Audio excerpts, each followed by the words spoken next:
Tak vítam vás na ďalšej prednáške z predmetu ZAP. Na dnešnej hodine si už nebudeme hovoriť o robotovi Karlovi, s ním už sme skončili, ale vrhneme sa rovno na jazyk C, na premenné, na vstup, výstup a takéto záležitosti, takže poďme na to. A prvé, čo si ukážeme, je takýto program alebo algoritmus. Zvykneme si toto video ukazovať na prednáškach a ak máme tu možnosť byť naživo, tak aj naživo, že spočítajme sa. Ak by sme sa chceli spočítať a bolo by nás v prednáškovej miestnosti veľa, povedzme 100 ľudí, môžem spočítavať po jednom, ale zaberie mi to veľa času. Môžem ale urobiť aj takú vec, že budem spočítavať ľudí po dvojiciach, teda 2, 4, 6, 8. V takomto prípade za polovičný čas som schopná spočítať ľudí v miestnosti. Problém, ktorý ale nastane na konci, je ten, že ten počet ľudí môže byť nepárny, môže, nemusí. Na konci teda musím sa ešte opýtať, či mi niekto nezvýšil. No a takto by som mohla byť ešte rýchlejšia, ak by som spočítavala ľudí po trojiciach, štoriciach, ale o to viac podmienok by som mala na konci algoritmu, teda na konci miestnosti, kde by som sa pýtala, či nezvýšil okrem jedného ešte dvaja alebo traja a podobne. Takže tu už vlastne nám prichádza taká otázka, že ako ten algoritmus napísať, aby bol naozaj skutočne efektívny a aj krátky. No a po takejto zábavke úvodnej sa pozrime na Hello World. Je to taký úplne úvodný program, ktorý sa zvykne písať vo väčšine programovacích jazykoch a znamená len jediné. Preložím, pustím program a na obrazovke sa mi vypíše takýto text Hello World. Takže poďme sa pozrieť aj my na náš kód, ktorý máme v súbore hello.c a pozrime sa na to, ako sa to líši od programu robota Karla. Na začiatku pracujeme s hlavičkovým súborom stdio.h a nie s hlavičkovým súborom Karel. A je to preto, že samozrejme pracujeme s funkciami už nie takými, ktoré patria robotovi Karlovi, ale my budeme pracovať s funkciou printf, máme ju tu vlastne uvedenú. Na ju takisto ako pri robotovi Karlovi túto funkciu jazyk C len tak nepozná, on vlastne pozná len hlavnú funkciu main a aby poznal nejakú funkciu inú, musím mu k tomu poskytnúť príslušnú knižnicu. V tomto prípade stdio znamená Standard Input Output. No a táto knižnica obsahuje funkcie, ktoré nám umožňujú pracovať so štandardným vstupom a výstupom. Čo je to štandardný vstup a výstup? To je vlastne to bežné, čo vidíme v príkazovom riadku na obrazovke. Napríklad pri robotovi Karlovi sa nám výstup nezobrazoval cez štandardný výstup, ale bol na samostatnej obrazovke, ktorá patrila knižnici Kurzys. Knižnica Kurzys si vlastne vytvorila nové okno zobrazené na vrch toho vášho. A práve preto, ak náhodou zabudnete na turn off, keď končí váš program, tak práve preto nemusí tá obrazovka vo výsledku vyzerať dobre, lebo vlastne tam sa mixujú dve obrazovky. No ale my tu máme štandardný výstup klasicky, takže printf je funkcia, ktorá nám slúži na vypísanie niečoho na obrazovku.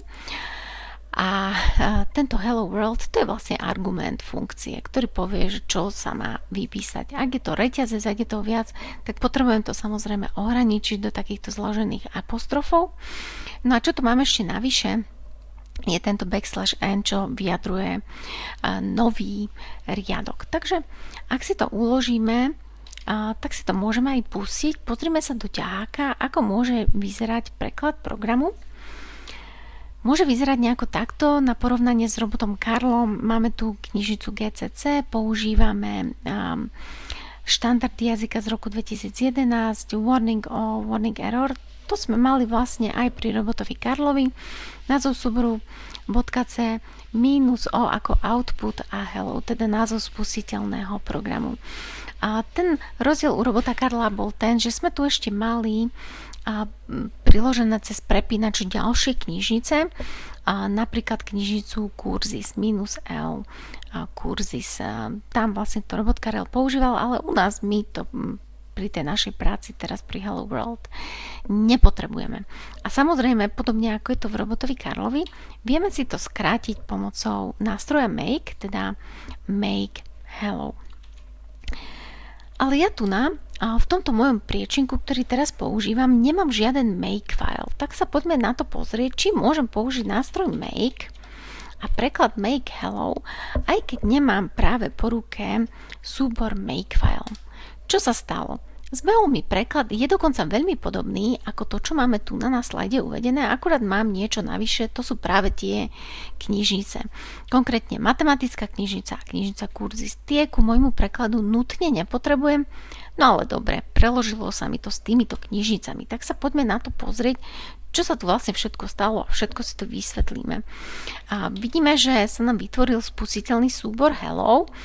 Púšťa sa úplne rovnako ako v prípade Robota Karla, teda / názov programu. Takže aj my si tu dáme / názov programu a spustíme si ho. No a Hello World sa vlastne vypísal na obrazovku. Stalo sa to, čo sme vlastne chceli. Vysvetlíme si teraz pár vecí. Napríklad tento nový riadok. Čo sa stane, ako ho vymažem a preložím program znovu? V takom prípade mi pokračuje príkazový riadok tam, kde vlastne mi kurzor skončil v mojom programe. A ten skončil tu za výkričníkom. Takže ten \n, ktorý vlastne v mnohých programoch vidíme, znamená, že sa náš kurzor po vypísaní textu premiestni na nový riadok a potom to vlastne je také prehľadnejšie, lepšie to vo výsledku vyzerá.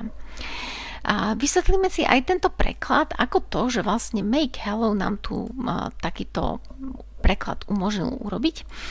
Je to preto, že v našom domovskom priečinku sa nachádza skrytý súbor, v ktorom my máme uvedené, čo sa má vlastne stať v prípade, že sa zavolá nástroj Make. Samozrejme je tam aj veľa ďalších informácií, ako sú rôzne premenné prostredia, nejaké nastavenie farebné v príkazovom riadku a podobne. Ale máme tam teda aj informácie práve takéto, ktoré by mohol niesť Makefile, ale my ten Makefile teraz nemáme, takže automaticky nástroj Make sa pozerá v našom domovskom priečinku na skrytý súbor, ktorý sa volá /rc. Prípadne na niektorých systémoch je to aj .profile. Tá bodka znamená, že je skrytý, a teda /rc väčšinou profile, už menej často, ale môže byť aj profile. Tak sa poďme na to pozrieť, čo to tu máme. Sú tu kadejaké nejaké veci, vidíte nejaký pad a home, rôzne nastavenia týkajúce sa aj zobrazenia, čo nám tam vlastne píše sa v príkazovom riadku, všetko možné, aliasy sa dajú nastaviť. No a máme tu aj tieto 3 riadky a tie sú práve pre nás, pre ten nástroj Make momentálne najdôležitejšie. Máme tu export. Čo to znamená? Tieto premenné vlastne si vyexportujeme, tieto premenné nastavíme v tom našom príkazovom riadku. Teda kľudne môžete vy urobiť to, že do vášho riadku si zadáte tento príkaz, potom tento príkaz a nakoniec tento príkaz. A už automaticky pomocou nástroja Make viete prekladať váš program a bude mať nastavené takéto prepínače, aké tu vidíme. Ale keď ten príkazový riadok vypnete, zapnete, alebo keď sa z vášho systému odhlásite a znova prihlásite, tak to zmizne. Už to tam nebude. Budete musieť znova zadávať ten príkaz export. A práve preto to máme v tomto súbore /rc, pretože tento súbor, ten profil váš, ktorý je tu nastavený, nakonfigurovaný, tak ten sa načíta pri každom novom spustení príkazového riadku alebo pri každom novom prihlásení do systému.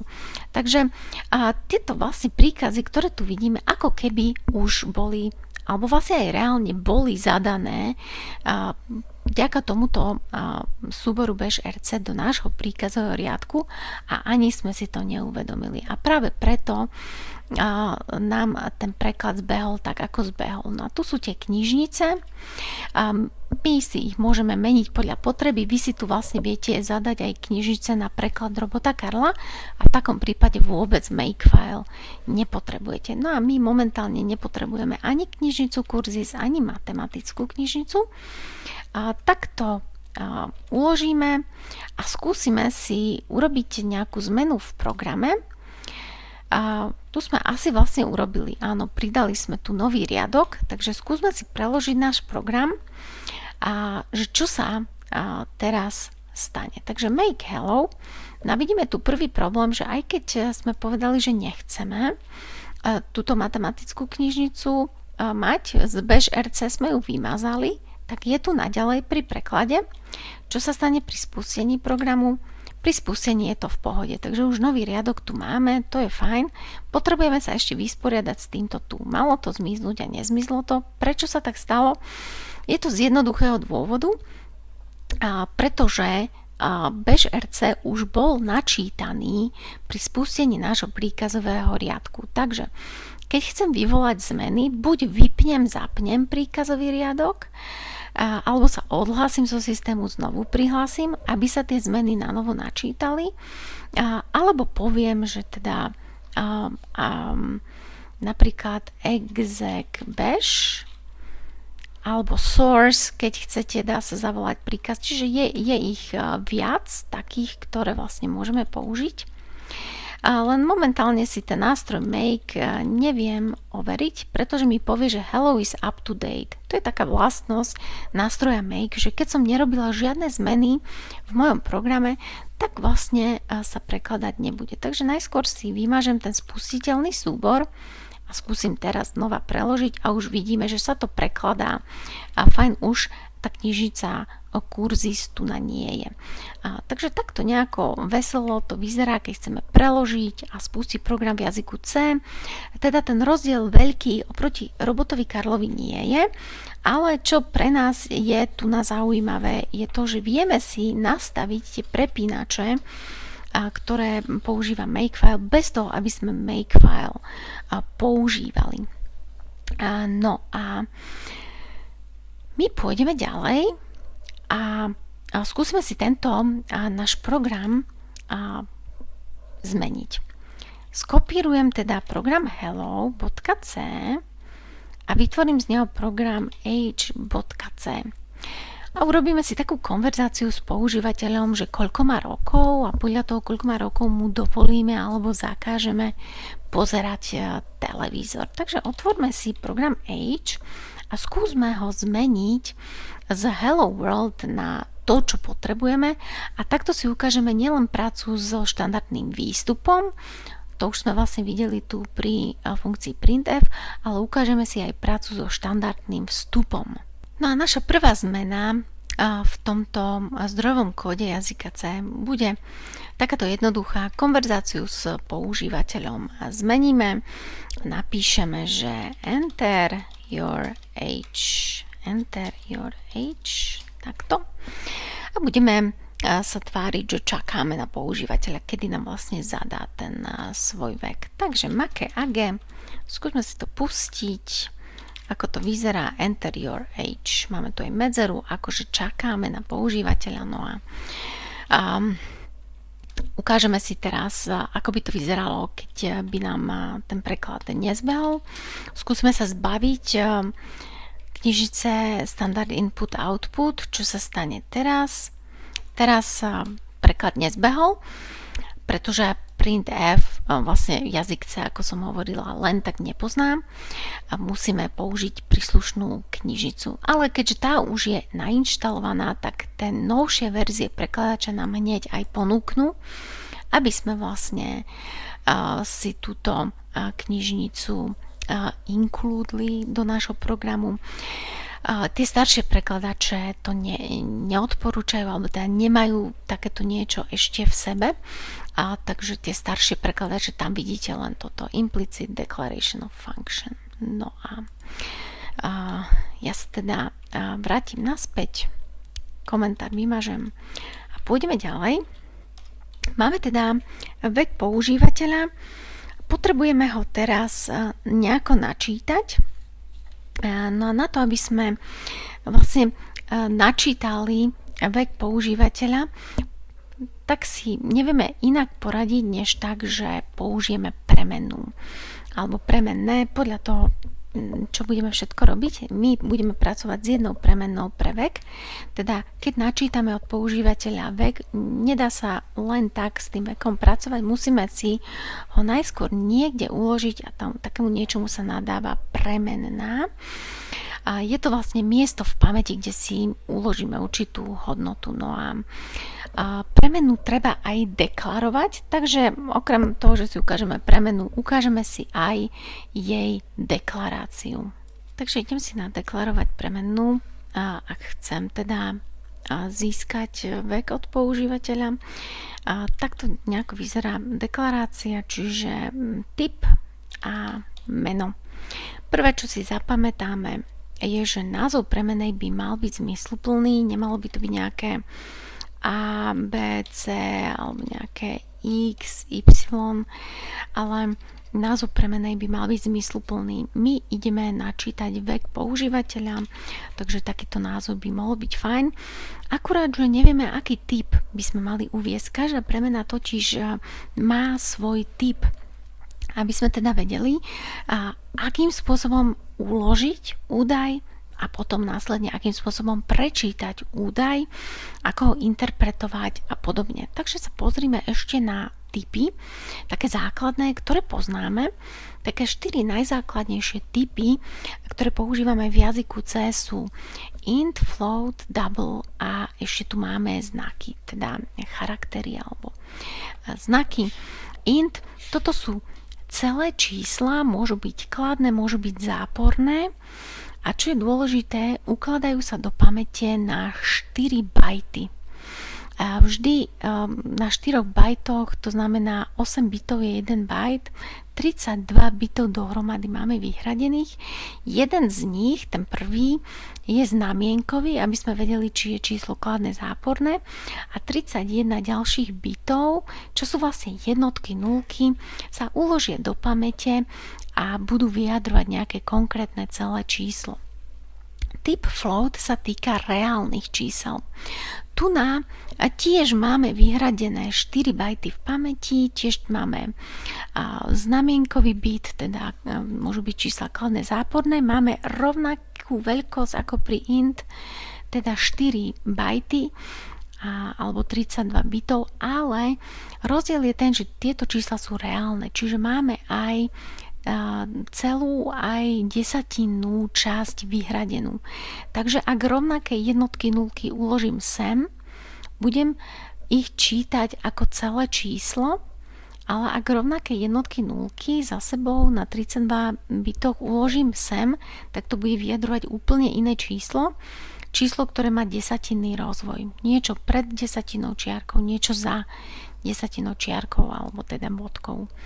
Tu už je to dvojitá presnosť pri double, tiež sú to reálne čísla, ale tentokrát už máme 8 bajtov vyhradených v pamäti, takže dvojitá presnosť, aj iný teda väčší rozsah čísel máme určený. No a najmenej miesta v pamäti z týchto 4 zaberajú znaky, tam je to 1 bajt alebo teda 8 bitov, no a znaky v takejto veselej ASCII tabuľke vidíme.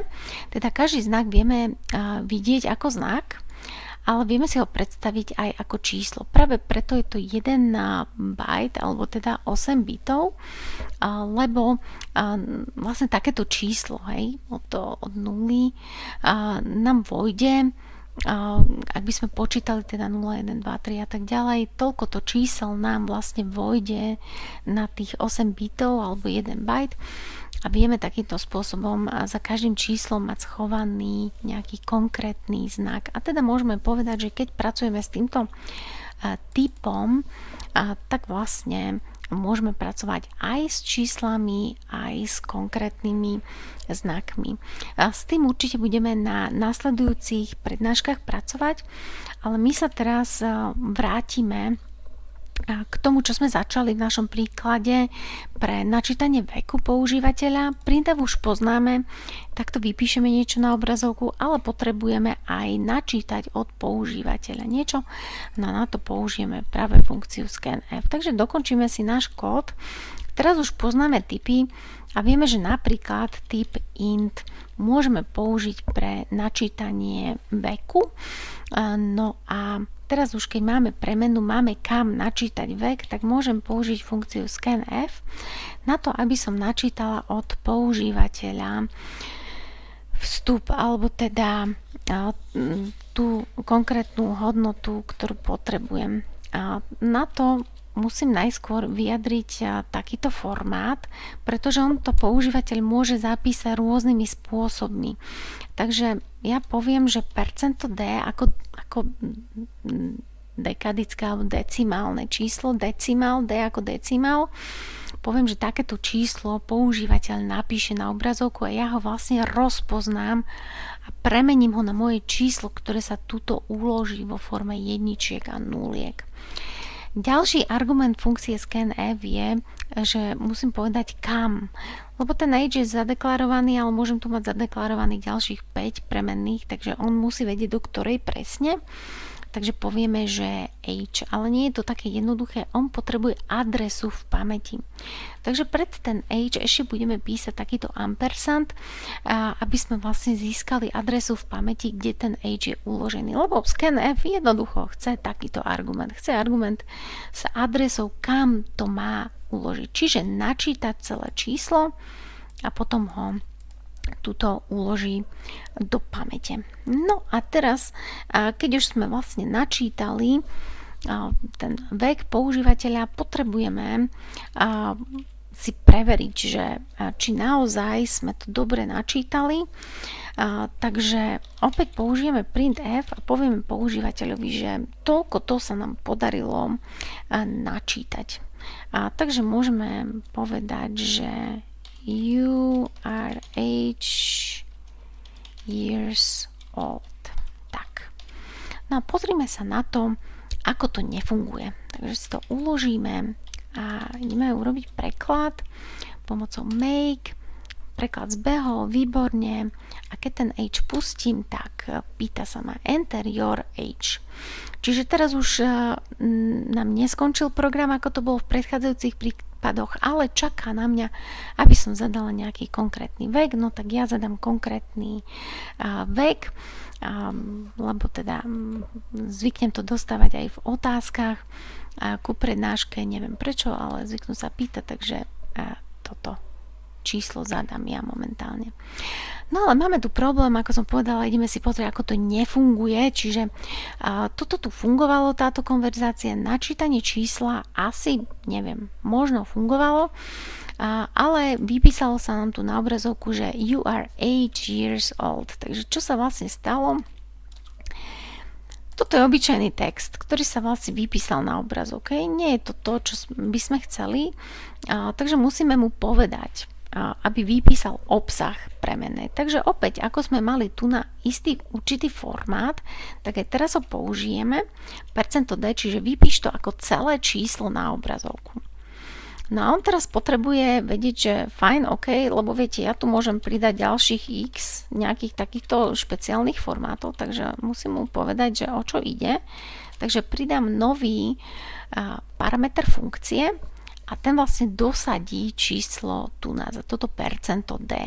A to je naša premenná age. Tu už nepotrebujem písať ampersand, lebo to už by vyjadrovalo číslo nie toho veku, to čo tam je uložené, ale adresu, kde ten age je uložený. A toto ja nechcem. Takže čisto len takto dáme age. Ak by sme ich tu mali viac, nejaké percento, nejaké iné, percento f, nejaké ďalšie percento d, tak jednoducho len dáme čiarka, ďalšia premenná, čiarka, ďalšia premenná a podobne.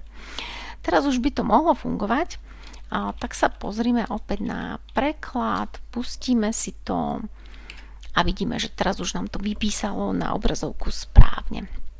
A čo sa tu vlastne deje?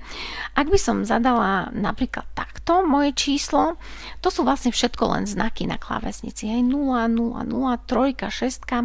To sú jednoducho nejaké klávesy na mojej klávesnici. Ja som zadala ten vek, no a on je schopný vlastne z takéhoto čísla si vyinterpretovať a uložiť do pamäte skrz tie jednotky, nulky, to číslo, ktoré vlastne ja chcem od neho, pretože som tam uviedla ten formát %D, takže on vie, čo to je, čo to znamená a následne on mi to vie aj vypísať už bez tých nul, samozrejme, lebo to by sa mu musela tu vyjadriť nejakým číslom ešte medzi percentom a D-čkom, že na koľko cifier to chceme mať.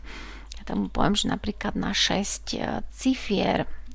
Tak skúsme sa pozrieť, či to bude fungovať. Preložíme, pustíme. No a dal to na toľko miest, vlastne na toľko.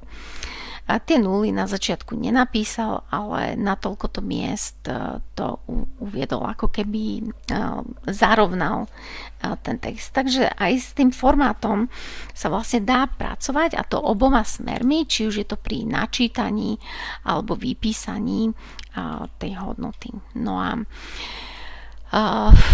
tie formáty sú samozrejme iné pri iných typoch. Ak by sme pracovali s typom float napríklad, tak by sme tu použili F-ko.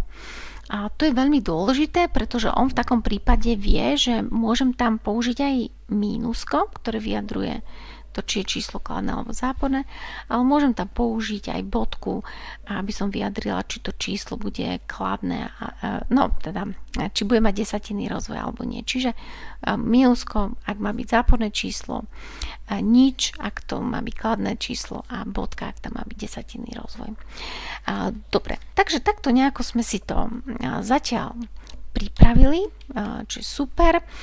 Môžeme ešte jednu vec skúsiť vypísať na obrazovku, a to je veľkosť. Aby sme sa presvedčili, že naozaj v pamäti nám to zaberá tie 4 bajty. Takže môžeme použiť niečo takéto, že int, povieme tu, že percento, ale LD sa použije ako long decimal. To vysvetlím hneď, že prečo. No, zalomím riadok a potom ešte poviem, že H, a povieme, že percento long decimal a dosadíme si. Môžeme použiť takéto niečo, že size of operátor, a jemu keď niečo dám do zátvorky, tak on mi vyjadrí v bajtoch, koľko to vlastne zaberá. Takže ja sa môžem opýtať na nejaký konkrétny typ, napríklad int, ale môžem sa opýtať aj na tú našu premennú h, koľko vlastne premena h zaberá v pamäti. Čiže nie ten obsah, ale koľko bajtov má. Takže skúsme zase preložiť, pustiť, dáme nejaké číslo, no a vidíme, že teda h je premena typu int zaberá v pamäti 4 bajty, a preto práve h by tiež malo zaberať 4 bajty v pamäti, a to je to číslo, ktoré tu máme uvedené. A prečo sme tu dali LD na miesto D? Je to preto, že size of operátor nám vlastne vráti hodnotu takéhoto typu ako long decimal. To je vlastne číslo, ktoré nie je, alebo nemuselo by byť len na 4 bajty, ale mohlo by byť dlhšie. Takže z toho dôvodu, ak by sme tu nechali len D, tak sa môžeme pozrieť, čo sa stane, keď to preložíme. Teda ideme to najprv preložiť takto a máme tu chybu, lebo size of vracia hodnotu ako long, unsigned int, dokonca aj unsigned. To je ďalší taký typ, ktorý máme v jazyku C, čiže okrem toho základného typu int, čo sú vlastne celé čísla, kladné, záporné, na 4 bajty, my môžeme použiť aj typ long, alebo keď chcete long int, v takom prípade ten int už bude zaberať 8 bajtov v pamäti, nie 4. A ešte keď poviem, že unsigned, tak mu poviem, že to musí byť kladné číslo a nebude mať teda ten znamienkový bit, ktorý vyjadruje, či je číslo kladné záporné, ale o jeden bit vlastne navyše máme, o to väčší rozsah to číslo vlastne má. Hej, no a on to tu vlastne ukazuje, hej, že s percentom D sa nám spája int, ale my tu máme LD, treba uviesť LD, lebo size of používa long unsigned int. To je tá nová verzia prekladača, ktorá nám to vie ukázať. Opäť, ak pracujete náhodou so staršou verziou prekladača, nemusí vám to ukázať, povie len tento začiatok, ktorému nemusí každý rozumieť. Teda očakáva argument iného typu, ale dostal argument takého typu.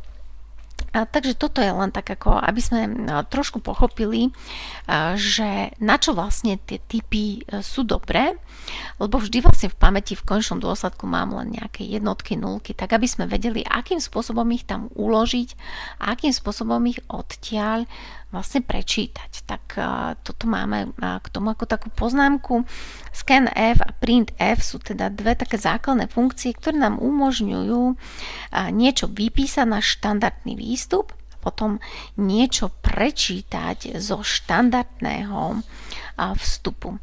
No a my sa posunieme v našom programe ďalej a budeme pozerať sa teraz na rozsah platnosti premennej, čiže nie rozsah veľkosťou, že aké veľké číslo tam má byť, ale rozsah platnosti, teda kde v programe uvidím tú moju premennú a kde nie. Takže teraz, keď sa pozriem do môjho programu, tak vidím, že premena age je deklarovaná vnútri hlavnej funkcie main a preto premena age je viditeľná len vnútri tejto hlavnej funkcie main.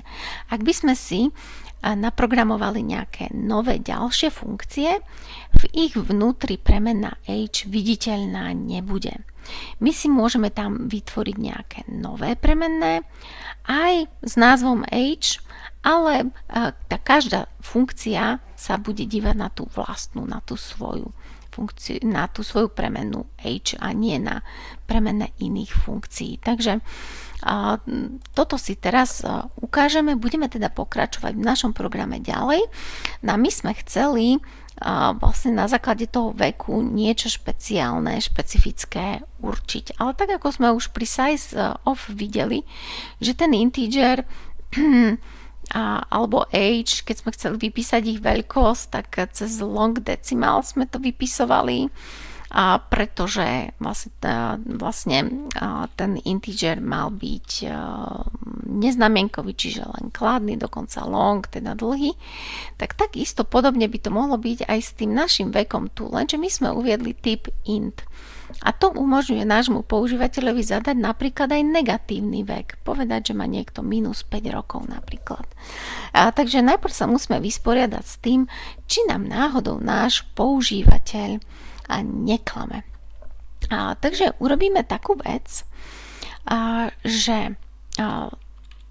si zadefinujeme alebo zadeklarujeme premenu age tuto na začiatku funkcie a pomocou cyklu do while sa budeme dookola pýtať na vek používateľa, až kým nezadá nejaký normálny vek, aby sme teda videli, či nám náhodou neklamal. Takže kým age je menší alebo rovný ako 0, alebo age je väčší ako povedzme 120, tak vlastne ide o zlú situáciu. Hej? My tu potrebujeme teraz do tohto cyklu napísať tú situáciu, ktorá je zlá. Takže ak používateľ má záporný vek alebo príliš vysoký vek, ako sa nezvykneme dožívať, tak to je zlé a budeme dookola ho pýtať, aby nám zadal svoj vek. No a keď už je ten vek v pohode, tak v takom prípade to potom vypíšem na obrazovku. Takže skúsime to preložiť a pustiť. Preklad zbehol v pohode. Super, takže si to spustíme takto. Takže zadaj svoj vek. No a je to v pohode. Teraz keď poviem, že minus 5 napríklad, tak sa pýta dookola. 123. Dáme 123 to už je dobré, to už je fajn, takže takto sme to zadali. Takto to fungovalo. Ale možno ste si všimli, že keď som vlastne o tom celom začala rozprávať, tak som vlastne nenápadne premiestnila túto premennú age túto na začiatok programu. A skúsim si to teda zakomentovať a odkomentujem premenu, ktorú mám tu vnútri toho cyklu do while. Prečo som ju vlastne vytiahla von tak trochu automaticky? Pretože keď sa nachádza vnútri, tak vlastne nám povie prekladač, že age nedeklarovaná, first use in this function. Prvýkrát ju vidím, túto funkciu. Čo sa vlastne stalo, je to, že my ju deklarujeme vnútri cyklu do while a preto táto premena age je použiteľná tu my do nej normálne pekne načítame vek používateľa, alebo teda mohli by sme, ale ako náhle sa dostaneme tu na koniec cyklu, tak tá premena sa z pamäte uvoľní. Už nebude existovať. Ale tento while sa na ňu pýta. Ale tu už nie je viditeľná. Takémuto niečomu sa hovorí rozsah platnosti premenej, alebo teda scope. My rozlišujeme globálne a lokálne premene. Takže táto lokálna premena je tak veľmi lokálna, že je až vnútri cyklu. A preto som ju na začiatku tohto príkladu zakomentovala a premiesnila som ju na začiatok ešte pred ten cyklus do while, aby bola teda známa. A teraz už je známa aj tu v mieste toho scanf, kde ju používame, ale aj tu na tomto mieste, kde ju používame v podmienke cyklu. Takže tu sa načíta hodnota a následne tu na tú hodnotu viem pri porovnávaní použiť. Takže toto je taký rozsah platnosti premennej. Všeobecne my odporúčame mať premenné viditeľné vnútri funkcií, ale existuje aj globálna premenná. A globálna premenná vyzerá nejako takto. Hej. Je vyťahnutá vonku mimo funkcií. Ak by som teraz vytvorila nejakú novú ďalšiu funkciu, túto za hlavnou funkciou main, tak táto premena hello bude viditeľná všade. Takéto niečo ale nie je úplne v poriadku, nie je úplne štandardné, pretože sa to volá globálna premena a vedia do nej zasahovať všetky funkcie a to je svojím spôsobom nebezpečné. Ak sa funkcia spolieha na to, že má k dispozícii premenu a nejaká iná funkcia, ktorú medzičasom zavoláme, zmení jej hodnotu, tak to môže byť pre náš program nebezpečné. Preto my odporúčame používať premena lokálnym spôsobom a už si len upravovať tú viditeľnosť vnútri funkcie, tak ako sme to tu videli na tomto príklade, na tomto cykle do while. Takže poďme si dokončiť náš príklad. Momentálne teda sme schopní prečítať vek, vyhodnotiť, či je v poriadku alebo nie, vypísať tento vek na obrazovku, ale na začiatku prednášky som hovorila, že vlastne tento náš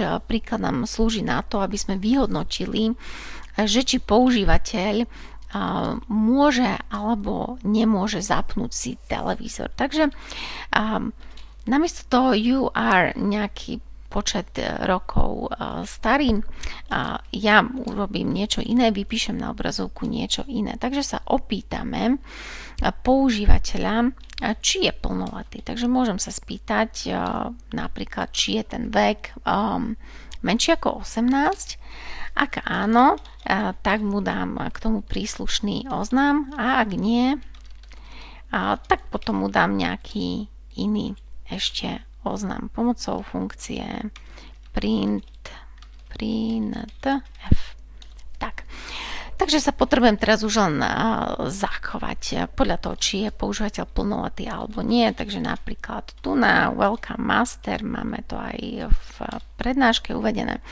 Takto vítame plnoletého používateľa. No a môžeme sa ešte vysporiadať s tým, keď používateľ nie je plnoletý, tak dovolíme mu prísť k televízoru, ale povieme mu, že môže pozerať len nejaké tie kartóny. Takže Takže choď a pozeraj kartóny. Tak, takže skúsime teraz preložiť náš program, pustiť a najprv dáme nejaký zlý vek, -1, OK, tak dáme 5. Tento človek je neplnoletý, išiel pozerať kartóny. Dobre, tento človek už by mal byť plnoletý a tohto sme privítali. Takže takto vyzerá tá základná funkcionalita nášho programu. Čo sa mi ale v tomto programe nepáči, je to, že vlastne celý program, všetko sa nachádza vnútri hlavnej funkcie main a to nie je až také vhodné, pretože aj v našich zadaniach uvidíme, že tam sa od nás počíta s tým, že naše programy budeme vytvárať vnútri funkcií a tie funkcie budú sa ukončovať s nejakou návratovou hodnotou alebo s nejakým iným stavom programu. Takže práve preto si tento môj program trošku rozšírime a skúsme si vytvoriť funkciu, ktorá bude pre nás znamenať napríklad senzor na vek, na plnoletosť a takisto sa môžeme vysporiadať aj s tou úvodnou situáciou, kde sa pýtame používateľa, aký je starý. Takže napríklad môžeme využiť takúto funkciu a máme to aj v prednáške, čiže how old. Prvé čo aj, opýtam sa používateľa, aký je vlastne starý.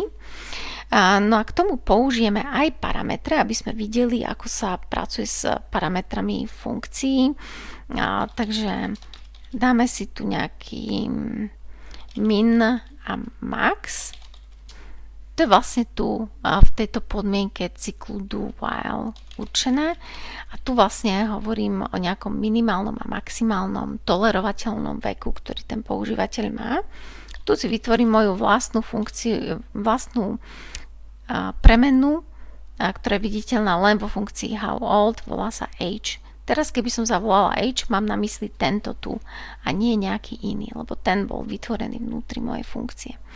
A tu dám ten cyklus do while. Tu urobím to vlastne, čo sme robili aj v hlavnej funkcii main. Takže opýtam sa používateľa, aký si starý, how old are you? No a čakám na odpoveď. No a načítam pomocou funkcie scanf celé číslo, čiže %d do našej premennej age. Dávam teda šancu, keďže je typu int, dávam šancu tej hodnote, aby bola aj napríklad negatívna a nezmyselná, preto tu dáme podmienku while a poviem, že ak je age menší ako minimum, alebo ak je age väčšie ako maximum, tak vlastne dookola sa mi táto konverzácia bude opakovať. A keď dôjdeme na koniec cyklu, znamená to, že sme načítali normálny, tolerovateľný vek. Môžeme ho aj vypísať na obrazovku, aby sme videli, či sa nám to podarilo. Takže toto už sme tu dnes mali. You are %d years old. Tak a poviem, že tam teda dosadíme ten age. Toto už sme mali. No a od tejto funkcie budem očakávať, že mi ten vek aj vráti. Takže povieme return age. Viem teda vrátiť aj hodnotu premennej, keď ukončím nejakú funkciu. Pri robotovi Karlovi sme vracali konkrétnu hodnotu, bolo to true alebo false. A tu si ukazujeme, že vlastne viem vrátiť aj hodnotu, o ktorej dopredu neviem, aká bude, ale viem, že bude uložená v premennej age.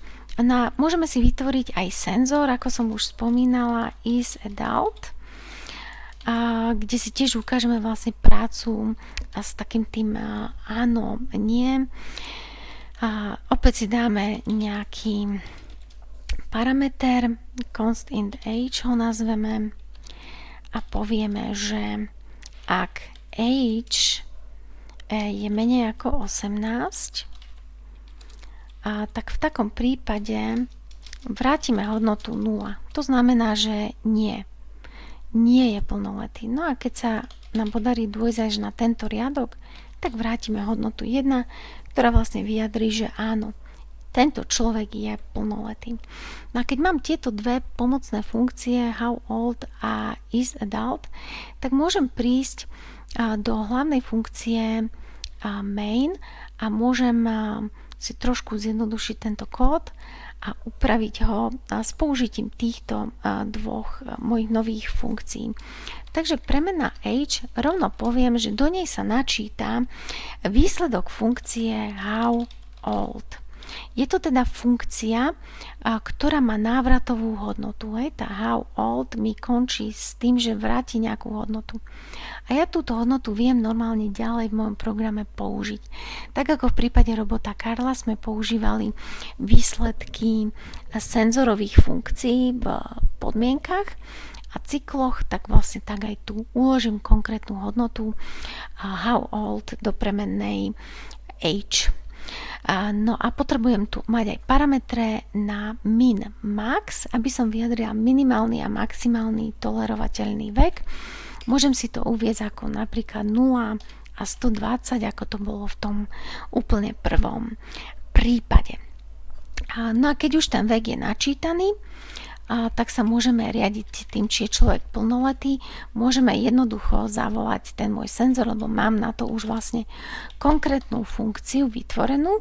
Takže poviem, že is adult a dám tam ako parameter age. No a spýtam sa no a výsledok bude buď áno alebo nie.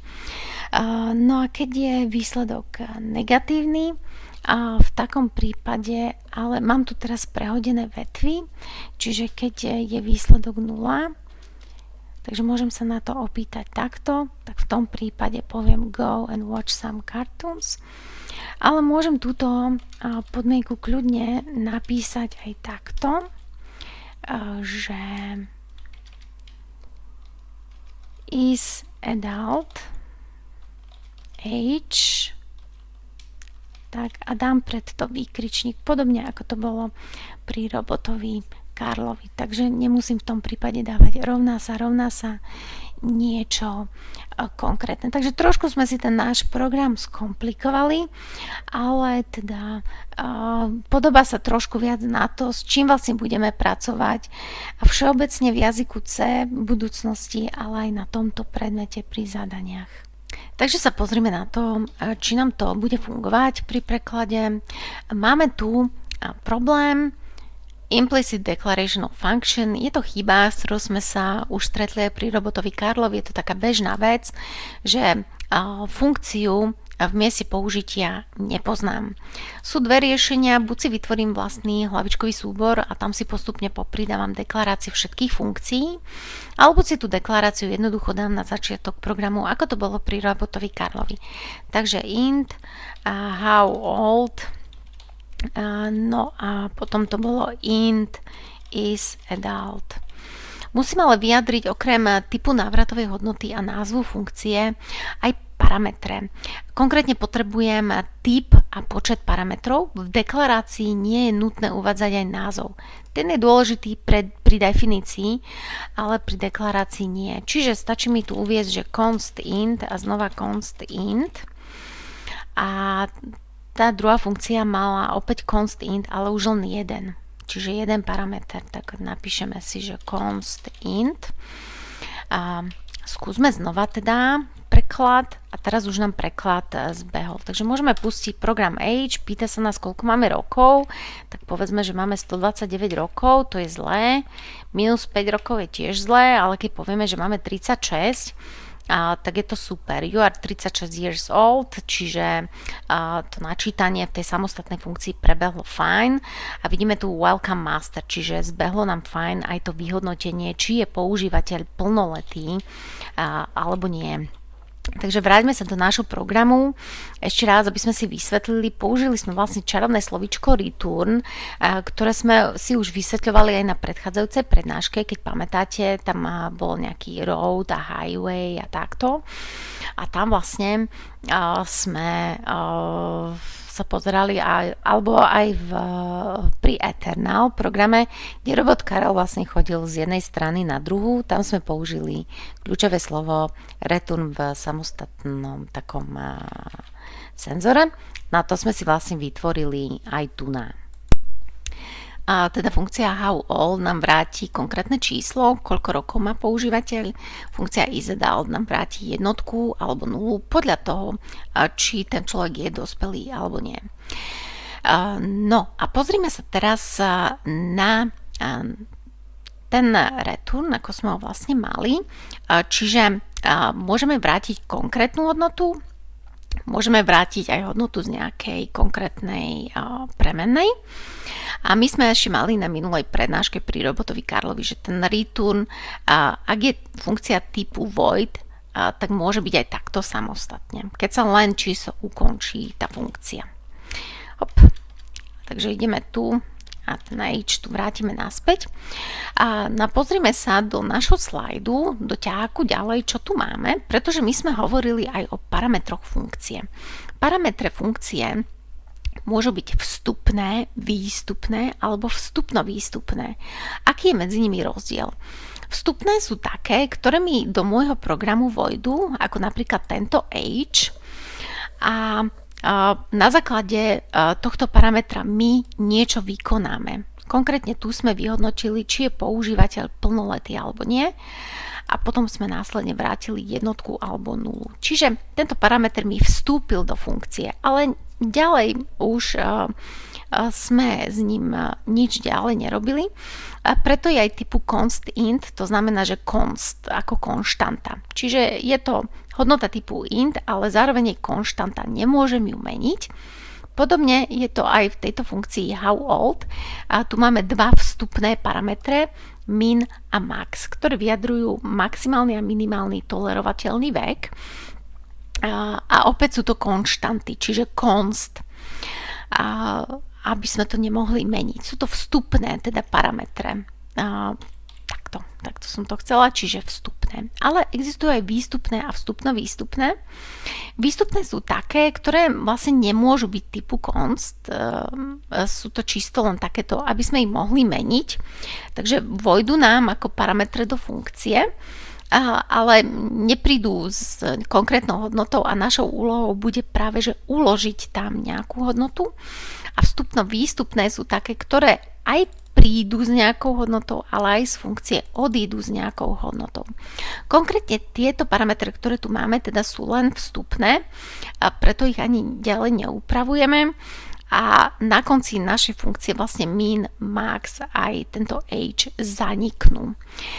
Tie, ktoré sú ale parametre výstupné alebo vstupno-výstupné, tie si ukážeme aj keď budeme pracovať so smerníkmi, hlavne teda v letnom semestri, ale možno už aj koncom tohto semestra, tak tam používame adresu. Teda vstúpi nám ten parameter formou adresy, teraz nemusíme sa tým zapodievať, stačí nám vedieť, že máme tu teda konkrétne vstupné parametre. No a aby sme sa vrátili k tomu ešte, čo sme na minulej prednáške si hovorili, to boli vlastne makra, tak ja by som tu chcela ešte do tohto môjho programu, aby nebol veľmi krátky, tak ho ešte predĺžim, doplňala by som si do môjho programu aj makra. Tie si teda zopakujeme, definujú sa pomocou mreža define a ja si tu konkrétne teraz nadefinujem 3 makra. Jedno makro bude min, to bude napríklad 1, minimálny vek, druhé bude max, to bude napríklad 0 a ďalšie bude adult, to bude napríklad 18. No a na čo je to dobré, aby sme si opäť precvičili makra. A konkrétne tieto uvádzam veľkými písmenami, lebo je to taká konvencia, je to taký zvyk. No a ja ich môžem ďalej v mojom programe použiť. Napríklad už na tomto mieste, namiesto konkrétnych hodnôt použijeme min a max makra. No a v prípade potreby môžem príslušne upraviť aj funkciu how old, v takom prípade by nemusela mať vôbec parametre, ale min, max by boli vlastne tu vnútri tej definície. Takže to je už na nás. No a vo funkcii isAdult tu namiesto tejto 18 použijeme makro adult. Aby teda sme neostali nič dlžní aj makram na zopakovanie z predchádzajúcej prednášky. Takže ešte raz, keď dáme nejaký nezmyselný vek,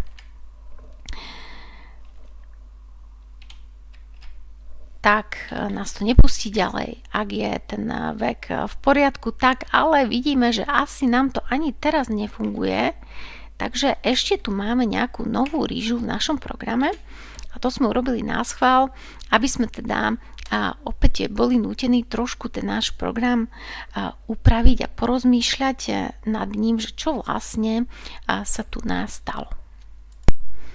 No a keď trošku rozmýšľate s nami a trošku máte zapnuté mozgové závity, tak si určite všimli, že tu som ako max dala 0. Takže niečo, čo je trošku nezmyselné. Takže samozrejme dáme si tam nejaký rozumnejší vek, napríklad 100.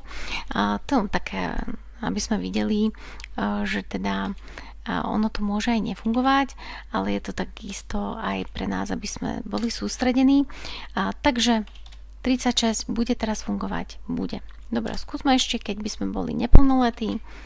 A takisto nás to poslalo pozerať kartóny, takže super, funguje to, zopakovali sme si teda kľúčové slovo return, povedali sme si o parametroch funkcie, takisto sme si preopakovali aj makra, s ktorými sme už pracovali na predchádzajúcej prednáške, takže sa môžeme od tohto príkladu pre vek posunúť ďalej a ostali nám ďalšie dva príklady. Jeden je taká ukážka na rozdiel medzi integerom a charakterom a druhá ukážka sa týka konverzie, konkrétne medzi stupňami teplotnými. Takže poďme na to a ukážeme si tento program integer versus char. Mám k tomu aj program, no a ja ho skúsim asi najskôr preložiť a pustiť, takže int versus char. A keď ho spustím, tak čo nám tu povie? Naše číslo je 353, čiže budeme pracovať s nejakým číslom a náš znak je A. Takže máme k dispozícii číslo 353 a potom znak A. Potom máme nové číslo, to je 97. A potom vyjadríme, že naše číslo, tá 353, zaberá 4 bajty. A náš znak A zaberá 1 bajt v pamäti. A potom máme číslo 97, ktoré opäť zaberá 4 bajty v pamäti. Tak sa poďme pozrieť do zdrojového kódu, že či tam niečo zaujímavé uvidíme. No a máme to tu celé v hlavnej funkcii main takto nadefinované. Takže máme číslo, kde sme uložili hodnotu 353 a potom máme znak. A do toho znaku sme uložili číslo, teda to číslo 353. Následne sme vytvorili nové číslo, kde sme uložili znak. Aha, takže tu je ten problém, že my sme mali číslo 353 a potom sme ho uložili do znakovej premennej. Tá nám povedala, že ide o znak A. No dobre, dajme tomu. Ale keď sme ten znak A uložili do novej premennej, tak už to nebolo zrazu 353, ale už to bolo 97. Na to vysvetlenie vlastne máme o riadok nižšie, že vlastne 353 sme sa snažili uložiť do 4 bajtov, znak A sme sa snažili uložiť na 1 bajt, čiže menej ako 4. No a následne sme sa to opäť snažili uložiť to Ačko na miesto, kde je tých bajtov viac, teda 4. A to je ten náš problém, takže skúsme si otvoriť kalkulačku a pozrieť sa na číslo 353. No číslo 353, keď si spočítame, tak zaberá koľko bajtov v pamäti? 1, 2 bitov teda. Koľko bitov? 1, 2, 3, 4, 5, 6, 7, 8, 9. A 9 bitov to je viac ako 1 bajt, pretože do jedného bajtu nám vôjde len 8 bitov. Takže táto jednotka ako keby bola vyškrtnutá. Toto sa vám môže stať, ak by ste ukladali si navzájom medzi rôznymi typmi hodnoty, tak takto sa tie hodnoty môžu zdeformovať. Takže toto je taká prvá deformácia, ešte budeme mať ďalšie na dnešnej prednáške. Teda zmazali sme túto hodnotu. Skúsme teda tento bit zmeniť. Vidíte, že keď dám tu na jednotku je to 353, ale keď ho zruším ten bit, tak je z toho číslo 97. Takže už tu pri tom Ačku vlastne sme pochopili, že v ASCII tabuľke, keď si ju zobrazíme, tak pod číslom 97 nájdeme malé Ačko. No a následne, keď sme to uložili do nového čísla, tak sa to vlastne uložilo ako 97 a nie 353, takže takto sa nám vlastne stratilo, zdeformovalo to naše číslo.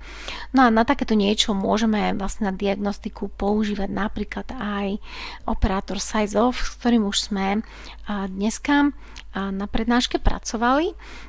Sizeof nám vlastne vráti veľkosť čohosi v bajtoch. S tým teda sme už robili, toto sme si ukazovali. Poďme si ukázať niečo ďalšie, lebo je to niečo takéto, že percento bodka 2f. No a takéto niečo mám pripravené v novom programe, ktorému sa nadáva konverter a my tu budeme konvertovať teploty. Takže jednoduchá konverzácia. Na začiatok zadaj teplotu v stupňoch Celzia. Tu už môžeme mať aj desatinu čas, takže si vytvoríme premenu Celsius typu float no a načítame ju cez funkciu scanf, teda formát a potom povieme ampersand Celsius. Je to podobne ako keď sme načítavali vek, akorát formát sa nám zmenil z %d na %f, pretože pracujeme s floatom alebo teda s reálnym číslom. A tu pri tomto reálnom čísle vlastne to môže používateľ zapísať aj takto, hej, že znak, bodka, znak. A on si vlastne z toho vie vyrobiť číslo s desatinným rozvojom. Takže práve preto percento f, aby sme vedeli, že float načítavame. No a ideme si urobiť k tomu prevod na Fahrenheity a Kelviny. Takže máme novú premenu Fahrenheit, ďalšiu Kelvin a ideme vypočítať z toho stupňa Celzia. Takže Fahrenheit sa ráta nejako takto, že 9 deleno 5 krát Celsius plus 32. To si môžeme aj vygoogliť. No a potom Kelvin sa počíta ako Celsius plus 273,15. Tak pozrieme sa na kalkulačku a dajme tomu, že ten počet stupňov Celzia je 24. Čo sa stane? Takže ideme tu na 9 deleno 5, to je 1,8 krát 24, ak je Celsius 24, to je 43,2 plus 32. Takže ten počet vo Fahrenheitoch, ak máme 24 stupňov Celzia, by mal byť 75,2. Pozrime sa na Kelviny. 24 stupňov Celzia plus 273,15, to je 297,15. Takto by to malo vyzerať, keď pustíme náš program. No a my to tu vlastne vypisujeme aj na obrazovku. A to je to, čo sme mali vlastne v slajde, že čo to je percento bodka 2f. To je vlastne percento f, len medzi nimi sa nachádza bodka 2, ktorá nám vlastne vyjadrí, že za desatinou bodkov máme s presnosťou 2 miesta uviesť toto číslo. Čiže naše číslo s presnosťou 2/10 miesta v stupňoch Celzia. Povieme, že sa toľko to vlastne vyjadruje vo Fahrenheitoch a toľko to v Kelvinoch. A takže naučili sme sa niečo z toho formátu, my si vlastne ten program preložíme a pustíme, aby sme to videli, ako to vlastne vyzerá. A keď sa nám to vypíše s presnosťou na 2/10 miesta, a dosadíme tam vlastne premenné Celsius, Fahrenheit a Kelvin a teda ak použijeme 24 stupňov Celzia pre Celsius, tak malo by sa nám tu vypísať na obrazovku v takomto formáte 24, potom by to malo byť 75,2 a potom 297,15. Tak poďme na to. Make converter. Pustíme a dáme 24 stupňov Celzia, no a máme to tu pekne vypísané, vidíme, že 24 stupňov Celzia s presnosťou na 0,2 miesta je vlastne bodka 0,0. A máme to tu potom vlastne s presnosťou na 0,2 miesta aj pri tých ďalších číslach. Akorát tie čísla nám nie úplne sedia, čiže 24 je OK, 297,15 je tiež fajn, akorát, že máme tu 56 stupňov Fahrenheita na miesto 75,2. Takže to, že sme sa naučili, čo to je percento bodka 2f, je síce pekné, ale program nám nefunguje tak, ako má. Takže pozrieme sa na to, kde je vlastne problém. Problém nastáva pri konverzii medzi typmi. Tak ako v predchádzajúcom prípade sme sa snažili uložiť číslo 353 čo je vlastne 9-bitové číslo na miesto, kde je tých bitov len 8, a potom sa nám to číslo zdeformovalo, tak niečo také podobné sa nám stalo aj tu, ale v matematickom výpočte. Nejde teda o ukladanie čohosi veľkého na miesto čohosi malého, ale ide o miešanie jablk a hrušiek, pretože máme tu float, ale nie každé číslo je zapísané ako float. Takže s týmto sa potrebujeme nejako vysporiadať. No a na to možno by bolo zaujímavé si ukázať taký príklad, kde ja si ho vytvorím, kde si vlastne vysvetlíme, nazveme ho float C a ukážeme si, máme ho. A tu si vlastne ukážeme, ako to funguje, keď predelíme napríklad 1 deleno 10. 1 deleno 10 by malo byť, keď si dáme kalkulačku, 1 deleno 10 by malo byť 0,1. Tak sa poďme pozrieť na to, čo sa tu vlastne deje. Make float. A vidíme, že je to 0,00 a nie 0,1. Ako to vlastne, čo sa tu stalo? Stalo sa to, že vlastne číslo 1 je zapísané ako integer, aj číslo 10 je zapísané ako integer. Takže on síce vypočíta, že 1 deleno 10 je 0,1, ale on si myslí, že my chceme vlastne aj celý výsledok tohto výpočtu mať vyjadrený ako celé číslo. No a v tom prípade, ak chceme z desatinového čísla vyrobiť celé, tak jednoducho jazyk C všetko s desatinou bodkou a všetko toto, ten desatinný rozvoj za bodkou vlastne vymaže. A nechá nám len tú celú časť. Žiadne ani zaokrúhľovanie nefunguje, nič. Jednoducho len toto, čo je pred desatinou bodkou, sa použije. A to je 0. A jednoducho napísal 0 na obrazovku, akorát, že tú moju 0 som chcela vlastne ako s presnosťou na 0,2 miesta, no tak preto to bolo 0,00.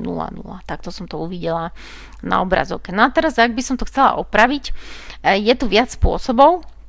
Môžem urobiť to, že aspoň z jednej z týchto hodnôt vyrobím float. Môžem urobiť takú vec, že napríklad jedno z týchto čísel zapíšem ako float. A teraz, keď to preložím a pustím, tak už je to 0,10. 0,1.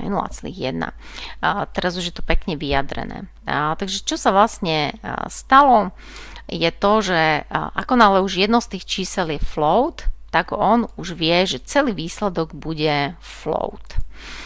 No a toto vlastne tu, čo sme videli, to je vlastne taká, že implicitná konverzia, kde on sám vlastne konvertuje medzi jednotlivými typmi, tak ako vlastne on vydedukuje, že by to malo podľa neho byť, tento náš prekladač. Ale my mu to vieme povedať aj explicitne, takže môžeme urobiť niečo takéto, že napíšeme do zátvorky pred to číslo, že float, a aby to bolo také, že správne, korektné, košer, tak môžeme ten float napísať aj pre to druhé číslo. A teraz povieme, že jednička, ale nie hociaká, ale float.